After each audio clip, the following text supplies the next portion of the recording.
আগের ভিডিওতে দেখেছি যে কোন কোন লক্ষণগুলো থাকলে বা কিভাবে আপনি জানতে পারবেন যে আপনি প্রেগনেন্ট কিনা, কোন কোন লক্ষণ বা কোন টেস্ট করলে আপনি বুঝতে পারবেন যে আপনি প্রেগনেন্ট কিনা। কিন্তু আজকের ভিডিও টপিকটা হচ্ছে যে কোন কোন লক্ষণগুলো স্বাভাবিক আর কোন কোন লক্ষণগুলো অস্বাভাবিক।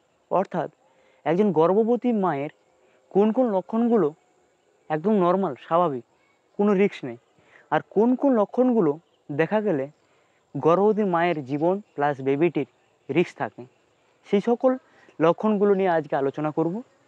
নমস্কার, আমি প্রশান্ত, নার্সিং লাইফস্টাইল উইথ প্রশান্তের চ্যানেলে সবাইকে আবার একবার স্বাগত জানাই। তো প্রথম আমরা জানবো কোন কোন লক্ষণগুলো একদম স্বাভাবিক, অর্থাৎ একজন গর্ভবতী মা বা প্রেগনেন্ট ওমেনের কাছে যেগুলো একদম স্বাভাবিক লক্ষণ। প্রথম, বমি বমি ভাব বা বমি। এই বমি বমি ভাব বা বমি প্রথম 3 মাস হওয়াটা একদম স্বাভাবিক, এখানে কোনো ভয়ের কিছু নেই।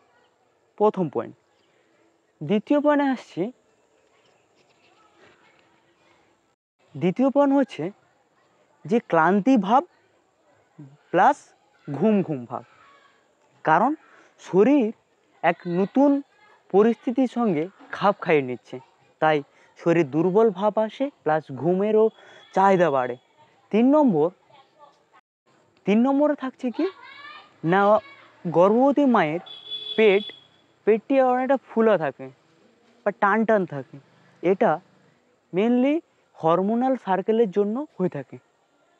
হরমোনাল সার্কেলের জন্য গর্ভবতী মায়ের পেটটি অনেকটা টান টান থাকে বা ফুলে থাকে।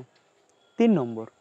4-এ আসছে কি, 4 নম্বর, গর্ভবতী মায়ের ওজন বৃদ্ধি পায়। কারণ হচ্ছে যে ওই সময় ওই মায়ের শরীরে জলের পরিমাণটা অনেকটা বৃদ্ধি পায়, যার কারণে শরীর ফোলা বা ওজন বৃদ্ধি পায়। 5 নম্বর কি হচ্ছে না, গর্ভবতী মা বা প্রেগনেন্ট ওমেনের খাবারের চাহিদা কখনো বাড়ে আবার কখনো কমে। কখনো তার খাওয়ার ইচ্ছে চাহিদা বেড়ে যায়, আবার কখনো খেতে অরুচি। এই সকল লক্ষণগুলো ছিল একদম নর্মাল, অর্থাৎ একজন গর্ভবতী মায়ের এই সকল লক্ষণগুলো ছিল একদম স্বাভাবিক। এবার আসছি মূল পয়েন্টে, যে কোন কোন লক্ষণ দেখা দিলে আপনি গর্ভবতী মায়ের জীবন প্লাস বেবির জীবন রিস্ক থাকে। সেই রিস্ক কিছু পয়েন্ট বা সিমটমসগুলো আমরা তুলে ধরব। First point, heavy bleeding. অর্থাৎ যদি গর্ভবতী মায়ের ওই সময় হঠাৎ করে যদি খুব রক্তপাত হয় বা হেভি ব্লিডিং হয়, সেটা কিন্তু গর্ভবতী মায়ের তার সাথে সাথে বেবিটির জীবনে রিস্ক থাকে। কেন? ওটা সংকেত দেয় গর্ভপাত বা ডেলিভারির কিছু সংকেত দেয়। ঠিক আছে, তৎক্ষণাৎ আপনাকে ডাক্তারের সঙ্গে পরামর্শ নিতে হয়। প্রথম পয়েন্ট। সেকেন্ড পয়েন্ট আসছে যে বাচ্চা বা বেবির নাড়াচাড়া সাউন্ড বা যে নাড়াচাড়া দিচ্ছে না। হঠাৎ করে 24 ঘন্টা দেখছেন আপনি, 24 ঘন্টা মা বুঝতে পারবে যে তার বেবিটি নাড়াচাড়া কোনো সাড়া দিচ্ছে না, তৎক্ষণাৎ আপনাকে ডাক্তারের সঙ্গে পরামর্শ নিতে হয়। নাম্বার 2। নাম্বার 3 নম্বর কি থাকছে?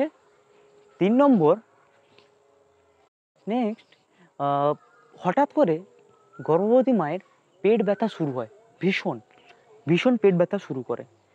তৎক্ষণাৎ সেটা কিন্তু আপনার হাই রিস্ক বা রিস্কি সিমটমস হিসেবে ধরা দেয়। তৎক্ষণাৎ আপনাকে ডাক্তারের পরামর্শ নিতে হয়। Last point, headache. ওই প্রেগনেন্ট ওমেনের বা গর্ভবতী মায়ের হঠাৎ করে খুব মাথা যন্ত্রণা শুরু করে। হঠাৎ, এখনই দেখলেন ভালো আছে, আবার এখনই হঠাৎ করে মাথা যন্ত্রণা শুরু করে, যার কারণে ওই ওই সময় আপনাকে তৎক্ষণাৎ কোনো ভালো ডাক্তারের সঙ্গে পরামর্শ নিতে হয়। তো এই সকল কয়েকটি 5টা পয়েন্ট ছিল, 5টা ভালো পয়েন্ট, অর্থাৎ নর্মাল, আর কিছু অস্বাভাবিক কিছু পয়েন্ট ছিল।